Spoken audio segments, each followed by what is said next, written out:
L'affaire de Villiers est relancée ce soir. L'un des fils du député européen, Guillaume, est accusé de viol par son frère Laurent depuis des années. Ce dernier vient d'obtenir l'annulation du non-lieu dont avait bénéficié son frère aîné. Laurent de Villiers vit aujourd'hui aux États-Unis. Il est avec nous ce soir en direct depuis les États-Unis.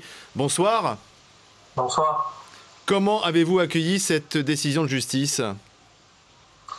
J'ai été soulagé ce matin d'apprendre la cassation. C'est une main tendue de la justice et c'est un espoir nouveau pour moi parce que ça veut dire un potentiel procès en assises. C'est très fort, c'est une première étape de reconstruction personnelle. C'est un poids qui s'enlève un peu de mes épaules parce que la justice prend la responsabilité de la victime.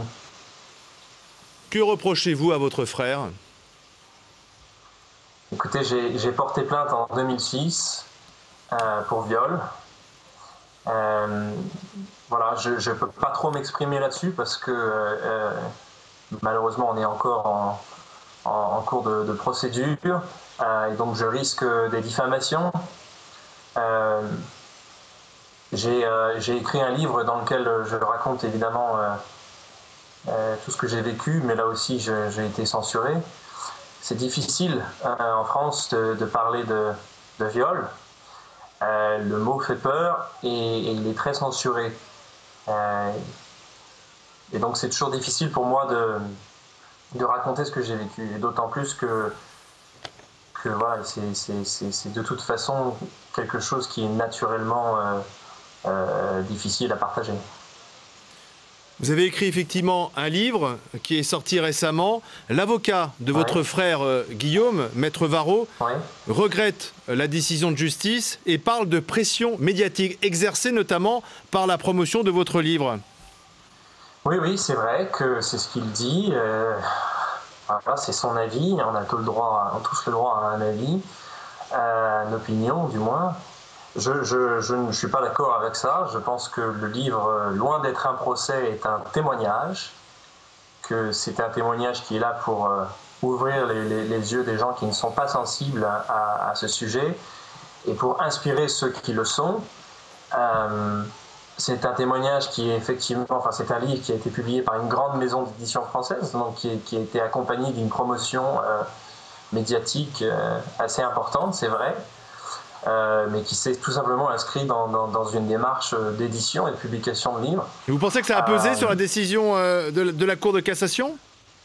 Écoutez, si ça a pesé, si ma sincérité et mon récit et ma vérité que j'expose dans mon livre est la raison pour laquelle la cassation a cassé, je ne vois pas en quoi on peut me reprocher ça.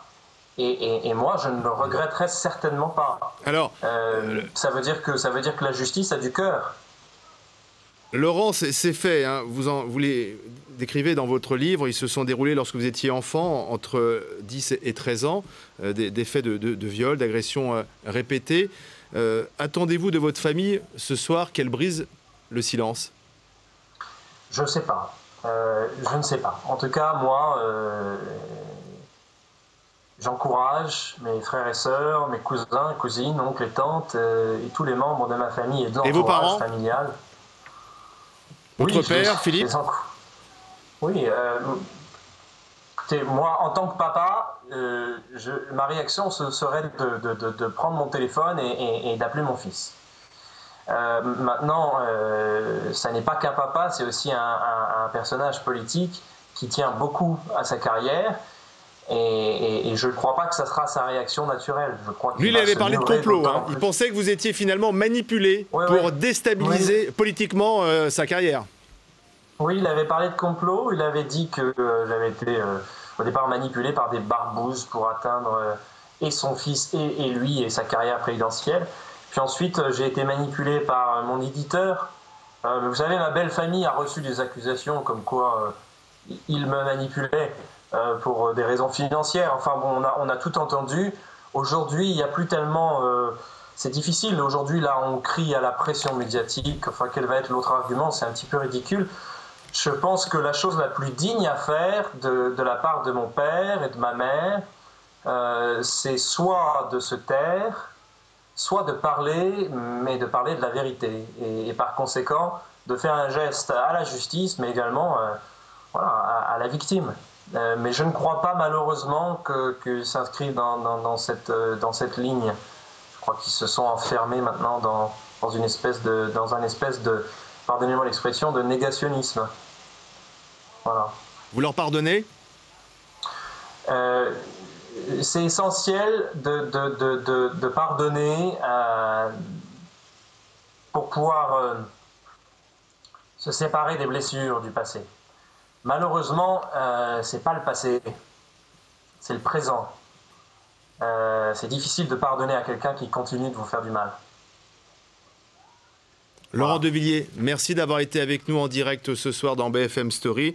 La chambre criminelle de la Cour a donc renvoyé le dossier devant la chambre de l'instruction de la Cour d'appel de Lyon. Et c'est cette chambre qui va devoir décider ou non de renvoyer cette affaire devant une cour d'assises. Merci d'avoir été avec nous en direct ce soir.